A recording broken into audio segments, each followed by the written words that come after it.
ಮಂಗಳೂರಿನ ಬಿಷಪ್ ಹೌಸ್ನಲ್ಲಿ ಕ್ರಿಸ್ಮಸ್ 2019 ಸಂಭ್ರಮದಿಂದ ಆಚರಿಸಿದ್ರು. ಮಂಗಳೂರು ಧರ್ಮ ಪ್ರಾಂತ್ಯದ ಧರ್ಮಾಧ್ಯಕ್ಷರಾದ ಅತಿ ವಂದನೀಯ ಡಾ ಪೀಟರ್ ಪಾವ್ಲ ಸಲ್ಡಾನಾ ಅವರು ಕ್ರಿಸ್ಮಸ್ ಹಬ್ಬದ ಸಂದೇಶವನ್ನ ಸಾರಿದ್ರು.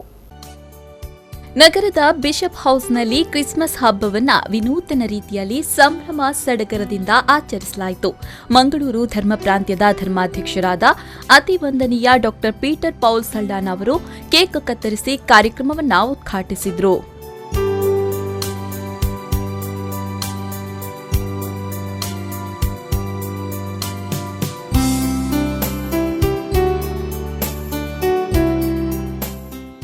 ಬಳಿಕ ಕ್ರಿಸ್ಮಸ್ ಸಂದೇಶ ಸಾರಿದ ಧರ್ಮಾಧ್ಯಕ್ಷರು ದೇವರ ಪುತ್ರರಾದ ಯೇಸು ಕಂದ ಬಡತನ, ದೀನತೆ ಮತ್ತು ಸ್ವತ್ಯಾಗದಿಂದ ಜನಿಸಿದ್ರು. ಗೋದಲಿಯಲ್ಲಿ ಜೋಸೆಫ್ ಮತ್ತು ಮರಿಯಾ ಅವರೊಡನೆ ಯೇಸು ಕಂದನ ಮೂರ್ತಿಯನ್ನ ಇಟ್ಟಾಗ ಎಲ್ಲವೂ ಅರ್ಥಭರಿತವಾಗುತ್ತೆ, ಜೀವ ತುಂಬಿದಂತಾಗುತ್ತೆ, ಎಲ್ಲವೂ ಮಹತ್ವದಾಗುತ್ತೆ. ಯೇಸುವನ್ನ ಅಲ್ಲಿಂದ ತೆಗೆದಾಗ ಅದು ಕೇವಲ ಒಂದು ಗ್ರಾಮೀಣ ಬದುಕಿನ ಚಿತ್ರಣವಾಗುತ್ತೆ. ಯೇಸುವು ನಮ್ಮ ಜೀವನದಲ್ಲಿ ಮತ್ತು ಸುತ್ತಮುತ್ತಲಿಗೆ ಅರ್ಥ ತುಂಬುವವರಾಗುತ್ತಾರೆ. ಯೇಸು ಸ್ವಾಮಿ ಈ ಭೂಲೋಕಕ್ಕೆ ಶಾಂತಿ, ಪ್ರೀತಿಯ ಸಂದೇಶವನ್ನ ಹೊತ್ತು ತಂದ್ರು. ಆದ್ದರಿಂದ ನಾವೆಲ್ಲರೂ ಶಾಂತಿಪ್ರಿಯರಾಗಿ ಬಾಳೋಣ. ಈ ಕ್ರಿಸ್ಮಸ್ ಸಂದರ್ಭದಲ್ಲಿ ನಾವೆಲ್ಲರೂ ಮಾನವೀಯತೆಯಿಂದ ಜೀವಿಸೋಣ ಅಂತ ಕರೆ ನೀಡಿದ್ರು. ಗೋದಲಿಯಲ್ಲಿ ಜೋಸೆಫ್ ಮತ್ತು ಮರಿಯಾ ಅವರೊಡನೆ ಯೇಸು ಕಂದನ ಮೂರ್ತಿ ಇಟ್ಟಾಗ ಎಲ್ಲವೂ ಅರ್ಥಭರಿತವಾಗುತ್ತದೆ, ಜೀವ ತುಂಬಿದಂತಾಗುತ್ತದೆ, ಎಲ್ಲವೂ ಮಹತ್ವದ್ದಾಗುತ್ತದೆ. ಯೇಸುವನ್ನು ಅಲ್ಲಿಂದ ತೆಗೆದಾಗ ಅದು ಕೇವಲ ಒಂದು ಗ್ರಾಮೀಣ ಬದುಕಿನ ಚಿತ್ರಣವಾಗುತ್ತದೆ. ಯೇಸುವು ನಮ್ಮ ಜೀವನಕ್ಕೆ ಮತ್ತು ನಮ್ಮ ಸುತ್ತಮುತ್ತಲಿನ ಜೀವನಕ್ಕೆ ಅರ್ಥ ತುಂಬುವವರಾಗುತ್ತಾರೆ.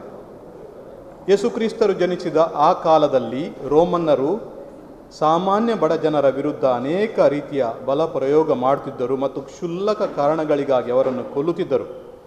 ಶೋಷಣೆಯು ಎಷ್ಟು ಬೆಳೆದಿತ್ತೆಂದರೆ ಜನರು ಹೊರಬಾರಲಾರದಂತಹ ಕೊಳವಳೆಗೆ, ಒಂದು ಕತ್ತಲೆಯ ಕೊಳವೆಯೊಳಗೆ ಜೀವಿಸಿದಂತಿತ್ತು. ಅಂದಿನ ವಾಸ್ತವಿಕ ಕತ್ತಲೆಯಲ್ಲಿ ಹೊಸ ಭರವಸೆ ತುಂಬಲು ಮತ್ತು ಹೊರದಬ್ಬಲ್ಪಟ್ಟವರು ಹಾಗೂ ಶೋಷಿತರು ಘನತೆಯಿಂದ ಜೀವಿಸಲು ಅನುವು ಮಾಡಿಕೊಡಲು ಯೇಸು ಜನಿಸಿದರು. ಈ ಸಂದರ್ಭ ಗೋದಲಿ ನಿರ್ಮಾಣ ಎಲ್ಲರ ಗಮನ ಸೆಳೆಯಿತು.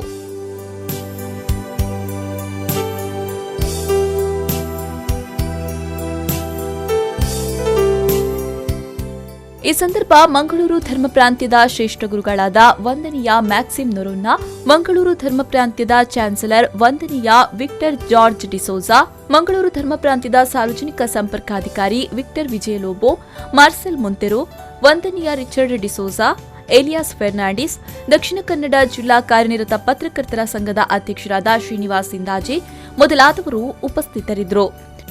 ಶರಸಾಲಿಯಾನ್, ವಿ4 ನ್ಯೂಸ್ 24/7 ಮಂಗಳೂರು.